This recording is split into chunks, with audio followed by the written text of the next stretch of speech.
يلومونني في اشتهاء.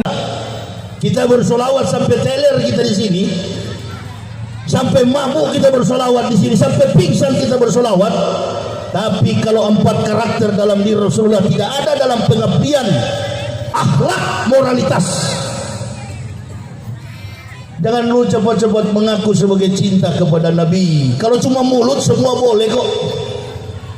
Orang kafir juga di luar sana mengaku beriman kepada Tuhan, beriman kepada Allah, tapi dalam kenyataan mereka memungkiri pengakuan terhadap iman kepada Allah. Nah, sama dengan kita di momen Maulud begini, kita bersolawat, kita bermunajat kepada Allah, belum terbukti kalau tidak mampu kita ejawantahkan di masyarakat dalam pekerjaan kita. Makanya Nabi katakan kiwamud dunya bi arba'ati asah.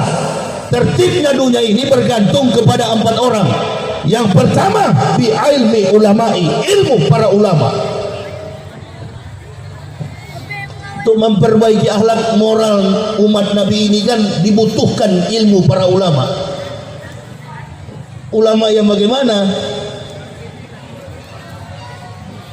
Kami kemarin di kota Medan,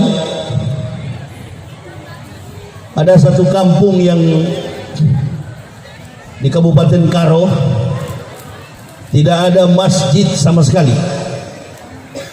Desa Sukamaju, Kabupaten Karo ini pemeluk agama HKBP, Kristen Protestan yang sangat-sangat fanatis. Tapi alhamdulillah sekarang sudah berdiri masjidnya. 65 keluarga menyerah total mengucapkan 2 kalimat syahadat. Orang dari kafir masuk Islam. Ini adalah bukti bahwa kita cinta kepada Nabi. Menjadi seorang pejabat, menjadi seorang tokoh terkenal di masyarakat, nggak usah terlalu banyak teori, nggak usah. Karena Islam itu bukan teori, Islam itu praktik. Kata Nabi SAW, bila tanpa ilmu lahalaka jahilun, celaka orang-orang yang bodoh. Kita ini kan mayoritas penduduk Indonesia ini 60% berpendidikan rendah. 100% penduduk Indonesia ini, bahkan 98% adalah beragama Islam. Menurun terus. Data yang ada di Majelis Ulama Indonesia, data yang ada Departemen Agama, tinggal 80 sekian persen. Naik lagi ketika ada orang-orang kafir masuk Islam dan mengislamkan orang-orang kafir, dia naik lagi persentasenya. Nah, ini menunjukkan bahwa apa? Kecintaan kita kepada baginda Rasulullah Muhammad SAW adalah yang pertama, kita mampu menegakkan agamanya. Berdakwah, membayar syukur kepada Allah itu adalah dakwah. Tapi buktinya kan tidak. Ulama sudah sibuk dengan urusan politik,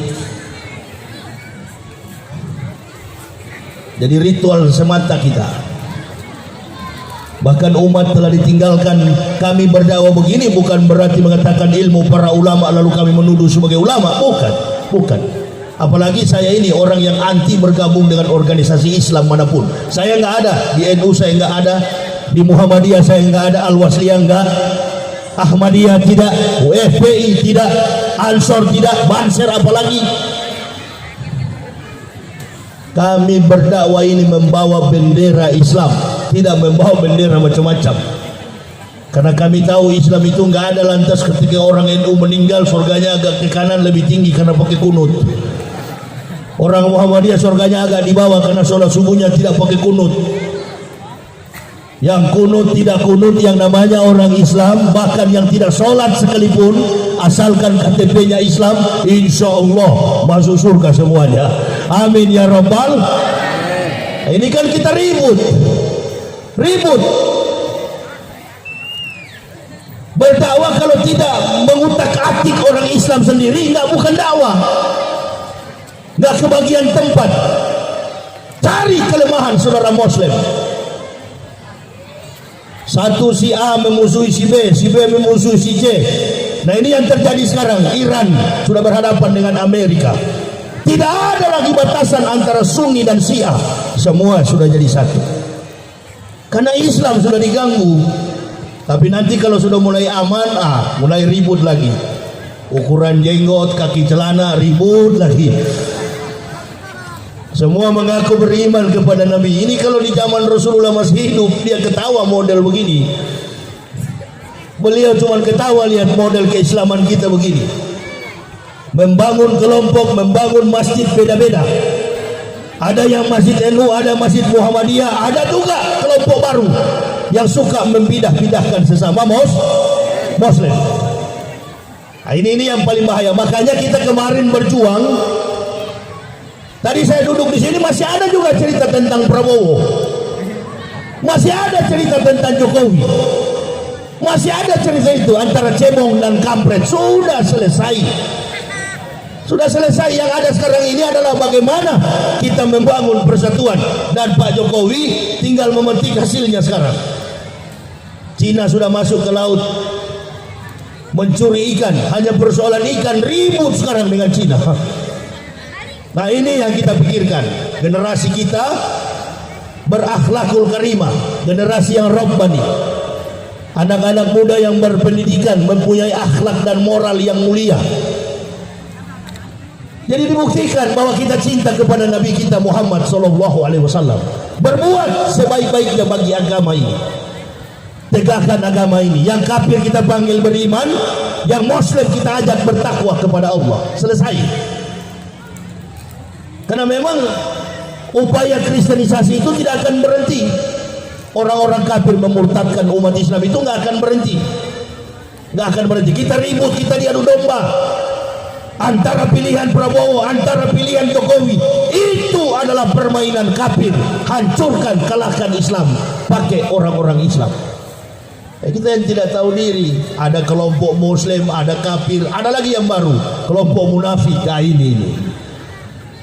ini lebih bahaya daripada kafir. Munafik, tidak suka dengan saudara Muslim, suka dekat dengan orang-orang kafir.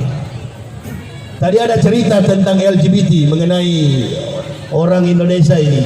Ada dibawa cerita, saya malas mau dengar itu. Karena Allah sudah memetakan orang Islam itu manusia, orang kafir itu lihat derajatnya binatang.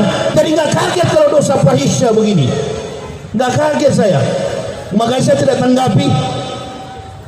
Jangankan dia kafir, sedangkan Muslim aja ada yang kelakuan seperti binatang. Kawin dengan sesama laki-laki, kawin dengan sesama perempuan, lesbian, gay, bisex, transgender. Ini nggak kaget. Karena derajat orang-orang kafir itu inna syarrad dawabi indallahi lazina kafaru fahum la yu'minun. Sesungguhnya binatang makhluk yang paling buruk di sisi Allah adalah orang-orang kafir. Jadi persoalan ini saya nggak pernah saya tanggapi, malas. Bukan urusan kita orang Islam itu. Sedangkan dari kita saja Muslim ada yang begitu, kawin sama-sama laki-laki, bahkan ada yang merubah kemaluan, laki-laki jadi perempuan, transgender, perempuan jadi laki-laki.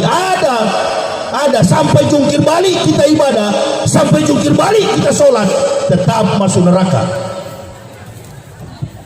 Jadi nggak kaget persoalan itu. Yang kita jaga sekarang ini adalah umat, generasi penerus bangsa ini. Karena kalau kita biarkan, ini agama sudah dianggap sama. Maulud Nabi kemarin, anak-anak kecil-kecil begini diajak masuk ke dalam gereja, bersolawat di dalam gereja. Ini kerjaan yang munafik. Sudah ada konsistensi, sudah ada pedoman, sudah ada petunjuk bahwa negara kita ini menganut falsafah hidup yang sudah diuraikan secara sistematik di dalam rumusan Pancasila. Ketuhanan yang Maha Esa berarti menunjukkan secara filosofis bahwa masing-masing pemeluk agama sudah memiliki tempat ibadah. bersolawat di dalam gereja. Allahu Akbar. Siapa yang tuntun begini? Islam Nusantara katanya. Ya nggak apa-apa, secara filosofis Nusantara, memang Indonesia ini kenal sebagai wawasan Nusantara, nggak apa-apa. Tapi untuk masuk ke dalam gereja, bersolawat di dalam gereja, itu hukumnya najis, tidak boleh. Yang nonton mereka ya ustadz, kiai, anak-anak kecil, anak-anak remaja. Ini karena tidak paham betul apa konsep daripada sejarah kenabian Rasulullah Muhammad sallallahu alaihi wasallam. Satu-satunya nabi yang mengatakan akan datang Nabi Muhammad ke dalam dunia ini, dari seluruh isian kajian yang ada dalam Al-Quran, satu-satunya nabi yang mengatakan akan datang Nabi kita Muhammad adalah Nabi Isa alaihissalam. Sayang sekali ayat ini jarang dibaca setiap kali maulud. Nabi yang menyatakan 576 tahun sebelum datangnya Nabi Muhammad adalah Nabi Isa alaihissalam. Dan yang paling paham tentang datangnya Rasulullah Muhammad sallallahu alaihi wasallam, yang pertama golongan para nabi, yang kedua adalah ahli kitab. Makanya tanpa orang Islam menjelaskan kepada saya pribadi, saya sudah tahu siapa Nabi Muhammad itu, dan semua pendeta di dunia ini tahu bahwa itu adalah Nabi yang terakhir yang diutus oleh Allah untuk menyempurnakan semua kitab para nabi yang tidak terbukukan. Makanya ketika Nabi Isa dilahirkan oleh Allah, tujuan dakwah Nabi Isa itu hanya memperkenalkan tentang Nabi yang akan datang.